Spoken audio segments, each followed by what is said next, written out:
नमस्कार सांग मैंने आम ए शरण श्रीक्षेत्र बाहरी सारे एवं रामचंडी मंदिर को जाऊँ। यही रास्तार ही पड़ो रामचंडी शरण श्रीक्षेत्र आउ गोकर्णेश्वर मंदिर। आपन जेबे भी आसबे ए तीनोटी जाक मंदिर आपन बुली पारे। तो आम ए रामचंडी मंदिर रे पहुँची गलु। ए नाधेरा गाँव रे आसुची। आपन केबे भी आसबे नाधेरा गाँव आसियो। अपन ढेंकानाल साइड रू आसिले डाहाण को पशिबे आउ अनुगुल साइड रू आसिले बाम साइड को पशिबे। तो नाधेरा गाँव रू रामचंडी मंदिर 2 किलोमीटर भितर ही पड़ो। सेठू एक घरिया रे शरण श्रीक्षेत्र आसो 1 किलोमीटर पड़ो। तो सही रास्तार गोकर्णेश्वर मंदिर भी पड़ो। तो ये बहुत बढ़िया जगह। ये नवेम्बर डिसेम्बर रे भी बहुत भीड़ रहे ये जगह। और जनवरी रे भी बहुत भीड़ रहे। नवा वर्ष रे भोजी पाई बहुत पिकनिक ये भल जगह टी। आपन केबे भी आसबे भोजी प्रपोजल आसले भी बहुत बढ़िया।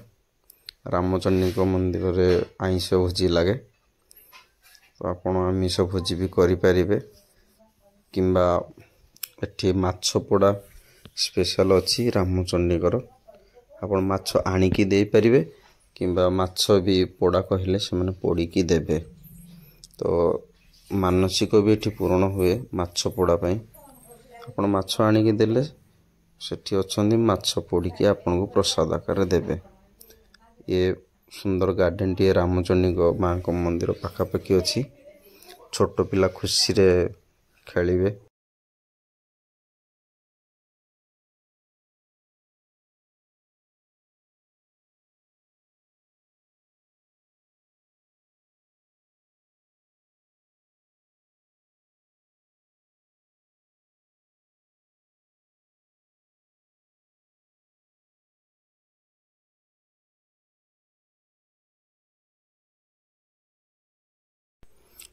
तो राधा डुडू सेठी भी खेलिकी आसते शरण श्रीक्षेत्र।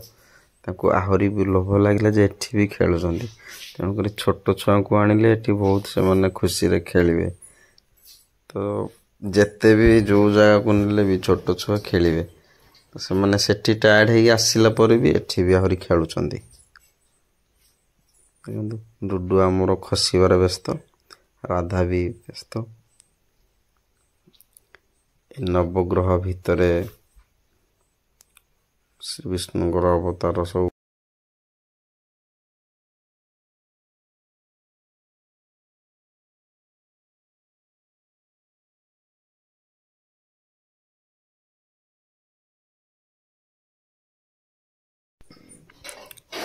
डुडू राधा आमर प्रसाद लेकिन गले। आमे तो रामचंडी रे बहुत लेट रे पहुँचलु। मंदिर रे गला पहड़ पड़ी सारी थिला। तथापि खाली मां को दर्शन तो करि पारलुनी। आपण दर्शन करिवार अछि यदि सकाळ 8टारू 1 पूर्वरू आसीबे तो मां को दर्शन करि परिबे। 1 रू 5टा जगह बंद रहुजी। तो आपण सेही मध्य रे यदि आसीबे मां को दर्शन पाइबेनी।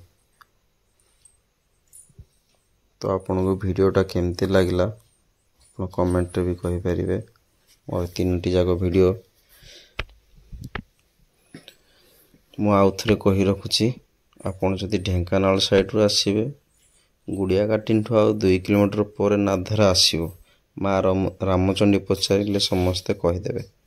अदर लोकेशन मारले भी लोकेशन रे आसुची मां रामचंडी किंबा शरण श्रीक्षेत्र मारिबे जदि आसीबो। आ अनुगुल साइड रू आसिले भी बां साइड रे पसिबे। अनुगुल रू मिनिमम 40 किलोमीटर होबो। ढेंकानाल रू भी 40 किलोमीटर होबो। ए मजा मजी जगह रे अछि।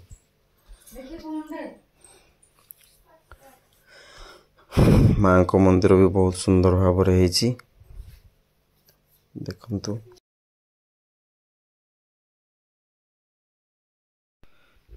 सांग माने केमती लागुछ आपन वीडियोटा। आपन को नेक्स्ट वीडियो रे आपन देखा हबो। नुआ वीडियो नुआ मंदिर गोटे नुआ जगह को आपन को देखिया उची भी। जय जगन्नाथ। नमस्कार सांग माने।